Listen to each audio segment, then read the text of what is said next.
Hey there, anime fans! Get ready to dive into the world of Mushoku Tensei, Jobless Reincarnation. A journey filled with magic, friendship, and unforgettable moments. World of swords and sorcery.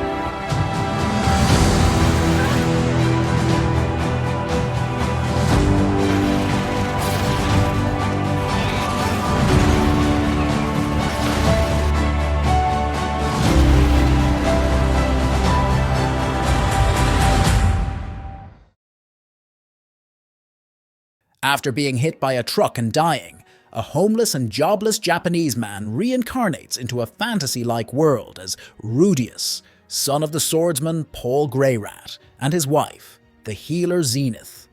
Keeping his memories of his previous life, Rudeus quickly learns to read and eventually starts practicing magic.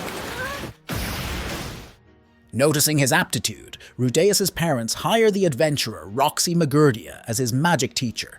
Roxy initially doubts about tutoring him due to his tender age, until she witnesses his unique ability to cast magic instantly and realizes his potential. As the Greyrat family gives Roxy a welcome party, Rudeus vows to work hard to improve himself and make proper use of the second chance he was given to have a happy and fulfilling life. Rudeus reminisces about his past life when he was expelled from home and was hit by the truck that killed him while attempting to save some teenagers. He spends the next months training magic with Roxy until the day of his 5-year-old birthday party, when Roxy declares that she has nothing more to teach him and will hold his graduation exam. The next day, Rudeus, accompanied by Roxy, leaves his home for the first time. He gets distressed over his past trauma when he was severely bullied by his classmates in school, which led to him becoming a recluse. Still, he ends up overcoming it once he realizes how Roxy has blended well with the villagers, despite all the prejudice she usually suffers due to her demon origin. In the exam, Rudeus manages to summon a massive thunderstorm, and Roxy declares that he has passed. Roxy then departs to continue her journey, and Rudeus thanks her for everything she has done for him. After losing his fear of leaving his home thanks to Roxy, Rudeus starts playing outdoors by himself until he rescues a half-elf child whom he assumes is a boy named Sylph from a group of bullies. Sylph becomes friends with Rudeus and starts learning magic from him, and it is revealed Sylph is capable of casting magic without incantations as well. 6 months later, Rudeus brings Sylph home during a storm and takes away Sylph's clothes by force so that they can take a bath together.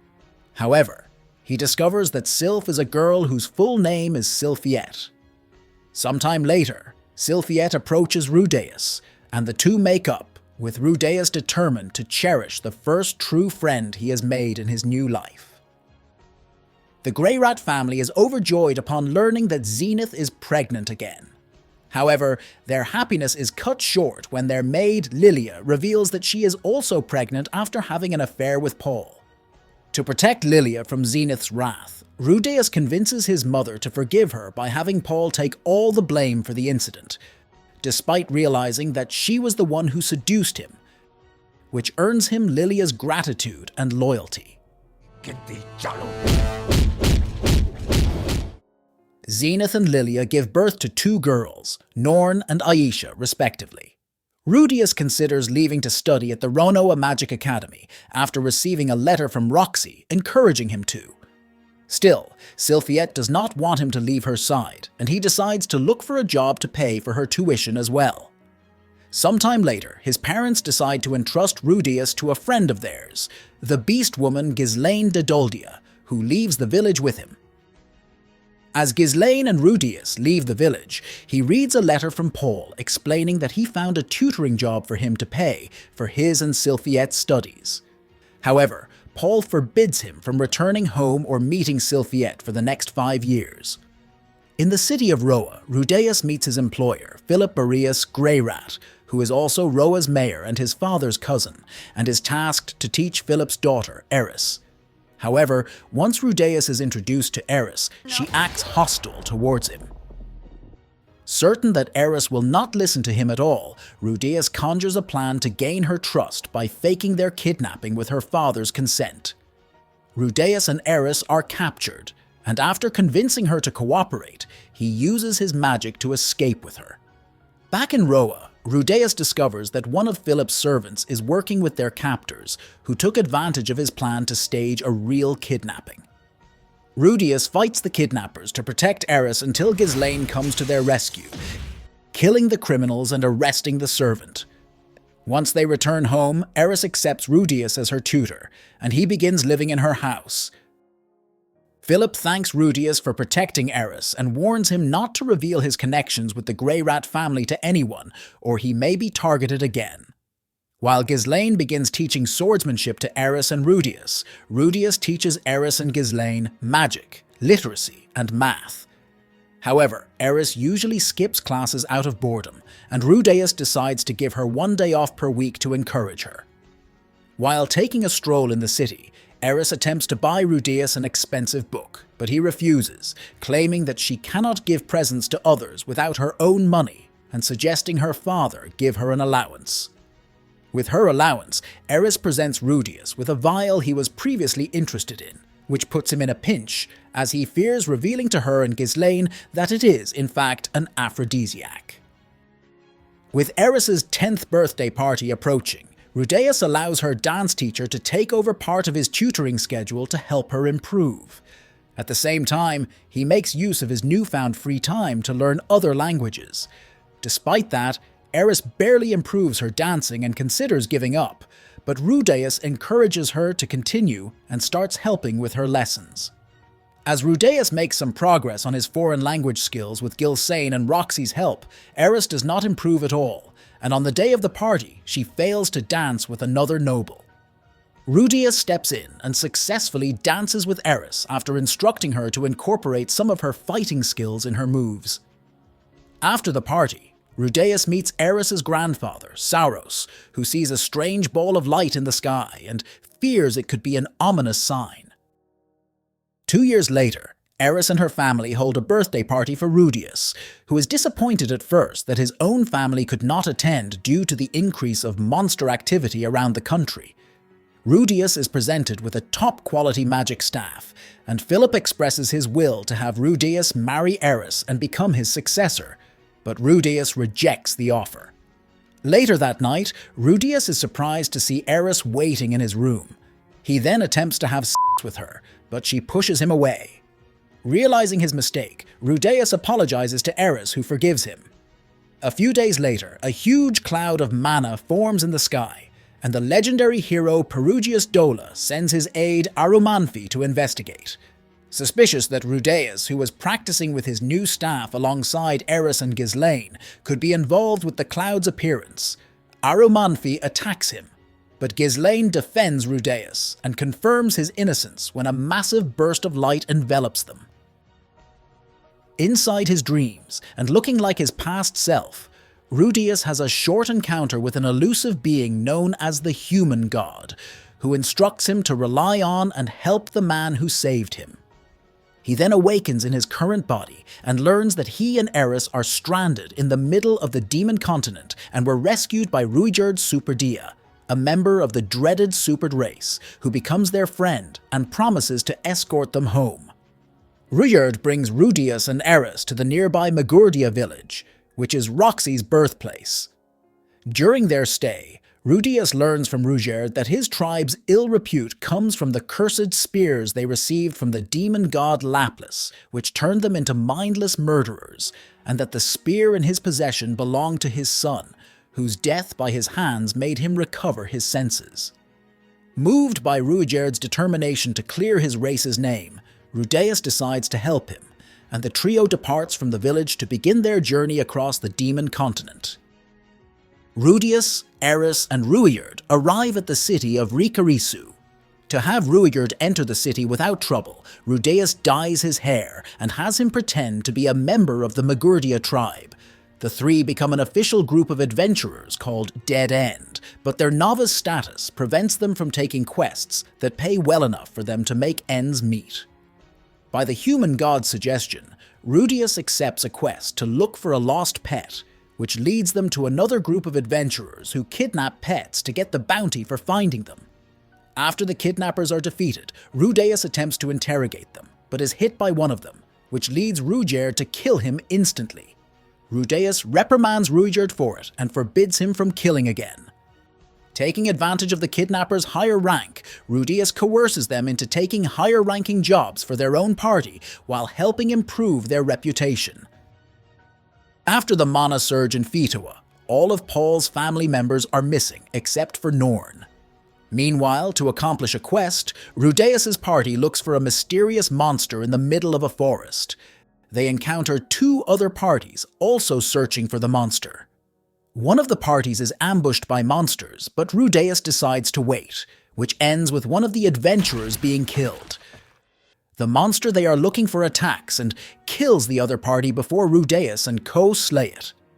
Back in Rikarasu, Rudeus is approached by another adventurer who discovers his scheme to take higher-ranked quests and attempts to blackmail him. Moved by Rudeus's resolve to protect Eris, Rudeus drops his disguise, revealing himself as a Superd, and threatens to kill the adventurer should he reveal their secret. After leaving the city, Rudeus reconciles with Rudeus. Rudeus keeps traveling with Eris and Rudeus all the way to a coastal city on the edge of the Demon Continent, unaware that Roxy is also arriving at the continent to look for him. Rudeus and his party finally arrive at a coastal city with a port, while Roxy and her party arrive at the same time by boat, but both parties fail to encounter each other. Unfortunately, Rudeus and Eris reminds that Rudeus is a Superd, so his boat fee to travel the ocean is too high for them to pay. While looking for a solution, Rudeus is once again contacted by Human God, who instructs him to buy some food in a specific place, where he stumbles upon a hungry vagrant and feeds her. The vagrant reveals herself as the reincarnated demon emperor Kishirika Kishirisu, who rewards him with a demon eye that allows him to see a few seconds in the future. Rudeus uses this power to save a man from harm. After getting used to his new ability, Rudeus decides to sell his staff to get enough money for Rudeus's ticket. But Rudeus himself dissuades him from doing so, pointing out it will hurt Eris's feelings. Then, the man Rudeus saved arrives and introduces himself as Gallus Cleaner. Roxy and her companions, Talhand and Elinalise, begin searching the city for any sign of Paul's missing family, including Rudeus. Unfortunately, since Rudeus has been traveling under an alias, Roxy doesn't realize he is in the same city. As Roxy explores the city, she comes across Eris and Rudeus sparring, but flees when she assumes they are both Superds. Failing to find any information, Roxy and her party leave for the next town. Meanwhile, Rudeus and his party are able to leave the city by sea after Gallus helps smuggle Rudeus onto the ship in return for Rudeus, liberating some goods for him in Zant port. Upon reaching Zant, Rudeus heads to the smuggler's hideout, where he finds out he is supposed to liberate beast children being held captive by the smugglers. Rudeus kills all the smugglers and escorts the children to safety, while Rudeus stays behind to free a magical dog. However, he is ambushed and captured by a pair of beastmen who were also looking to save the children and their sacred beast. Mistaking Rudeus as one of the smugglers, they take him to their village for questioning. Rudeus is imprisoned in Doldia village, later joined by another human prisoner, a rogue named Geese. A few days later, the village is attacked by the smugglers seeking to kidnap beast children, and both Rudeus and Geese break free and help the villagers. Together, they defeat all enemies except for Gallus, who reveals himself as the head of the smuggling ring who deceived him in order to use Rudeus as a distraction to lure the village's warriors away.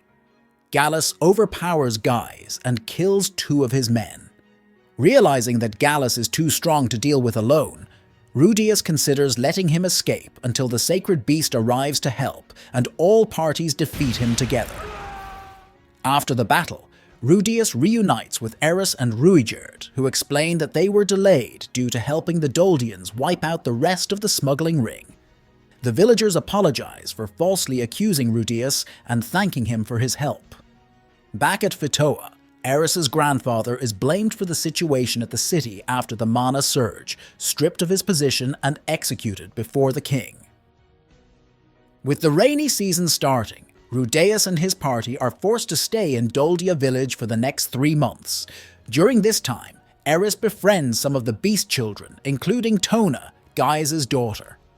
However, when Ghislaine's name is mentioned, this elicits a negative reaction from Gaia's, who reveals that Ghislaine is his younger sister who left the village long ago and is considered a traitor for refusing to become a village guardian. 3 months later, Rudeus and his party are prepared to leave after the rains stop. Tona doesn't want Eris to leave and has a falling out with her over it. Guise manages to convince her to apologize by revealing that Ghislaine was very rebellious when she was young, and the village allowed her to be taken away by an adventurer to be rid of her. He has come to regret letting Ghislaine leave without trying to understand her. Rudeus and his party then leave for the holy country of Milis, while Geese hitches a ride with them. The party reaches the capital city of Milis, Militian. However, Rudeus notices what appears to be a kidnapping taking place and follows the kidnappers.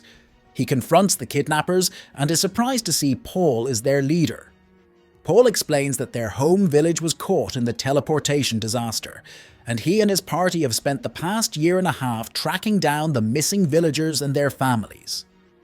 When Rudeus tells Paul about his journey from the demon continent, Paul asks Rudeus why he never tried to write a letter home, or even think about the other victims of the disaster, to which Rudeus has no answer.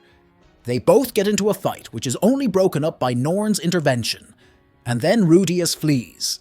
Seeing Rudeus in a poor mood, Eris does her best to cheer him up, which he is grateful for. Geese pays a visit to Paul, revealing he is a member of Paul's party, and encourages him to make amends with Rudeus, reminding him that Rudeus is still just a child. Paul has nightmares about what could have happened to Rudeus and decides to quit drinking. The next day, Rudeus and Paul meet again. Rudeus realizes Paul misinterpreted his initial intentions and is trying to apologize for it. After having a heart-to-heart, they tearfully reconcile. In the occasion, Rudeus reveals that he will begin looking for the rest of his family after escorting Eris home, despite knowing that her family is still missing. After parting ways with Rudeus, Paul learns from Geese that he will continue searching for the rest of Paul's family, traveling to places they have not checked yet. While Rudeus and his party cross the sea to the central continent, Roxy returns to her home village where she reunites with her parents. Still feeling herself displaced for being unable to use telepathy to communicate with her fellow villagers, Roxy considers leaving immediately, but reconsiders after realizing how much her parents missed her. Roxy learns from her father and mother that Rudeus visited them 2 years ago. Relieved that he is safe, she departs with her companions to keep searching the demon continent for the rest of his family. Rudeus has another encounter with the human god, who instructs him on how to reunite with Lilia and Aisha. Once arriving at the kingdom of Shironi, Rudeus sends a letter to Roxy, who works as a teacher in the palace, and rescues Aisha from some pursuers. Following the advice of the human god, Rudeus refrains from revealing his identity to his sister, who thinks Rudeus is a pervert due to finding Roxy's panties that Lilia had confiscated from him. Rudeus is then summoned to the palace for an audience with Roxy, but falls into a trap set by Shironi's 7th prince, Pax, who holds Lilia hostage. Infatuated with Roxy, Pax reveals that he intends to use Rudeus as bait to capture her. While waiting in his cell, Rudeus is met by Shironi's 3rd prince, Zenoba, who idolizes him for making such lifelike sculptures of Roxy and Ruigerd and seeks to become his apprentice. When Rudeus explains that only Pax can undo the seal on his cell, Zenoba promises to resolve the situation. Meanwhile, Pax's guards smuggle Ruigerd, Eris, and Aisha into the palace in return for rescuing their families, who are being held hostage by Pax. Zenoba then captures Pax, with Aisha revealing that Zenoba is a blessed child, born with superhuman strength and known as the Decapitator Prince. Zenoba coerces Pax into freeing Rudeus, while Pax's guards refuse to help the moment they hear their families are safe. Afterward, Lilia and Aisha are arranged to be sent home, where Rudeus gifts his forehead protector to Aisha as a keepsake. As she leaves, Aisha apologizes to Rudeus for calling him a pervert, revealing she knew his true identity all along. Meanwhile, Pax and Zenoba are exiled from the Shirone kingdom. Rudeus, Eris, and Ruigerd continue their journey when they come across Orsted, the dragon god. Eris and Ruigerd are stricken with fear and refuse to move, but Rudeus, ignoring their warnings, talks with him. Orsted inquires Rudeus about the human god, and believing Rudeus to be one of his apostles, attacks him. Ruigerd and Eris try to protect Rudeus, but are easily defeated by Orsted, who mortally wounds Rudeus. As he dies, Rudeus meets the human god, who reveals that Orsted is afflicted with several curses, including one that makes all living beings fear him irrationally, but somehow Rudeus was not affected. Despite not knowing the human god's real intentions, Rudeus thanks him for his help. Instead of dying, Rudeus returns to the world of the living, where he learns that Orsted's companion, Nanahoshi, interceded in his favor and convinced Orsted to save his life and spare him before the two left. During the night, Rudeus reveals the nature of the human god to Ruigerd, and the fact that the supered curse on him is gradually fading away. The next day, the party reaches the ruins of Rudeus's hometown, where he has flashbacks to his early life there. Ruigerd then announces that since Rudeus and Eris are strong enough that they do not require his protection anymore, he will take his leave. Rudeus and Eris bid Ruigerd farewell before continuing on to Roa. There, Eris reunites with Ghislaine and her servant Alphonse. However, Alphonse reveals that Eris's parents were both killed as a result of the teleportation incident, while the king executed her grandfather. Alphonse also explains that another branch of the Greyrat family has offered to allow Eris to marry into them to preserve the family line, though Ghislaine is against it. That night, Eris enters Rudeus's tent and has sex with him. The next morning, however, Rudeus wakes up to find that Eris has left with Ghislaine to an unknown location, which leaves him distraught and confused.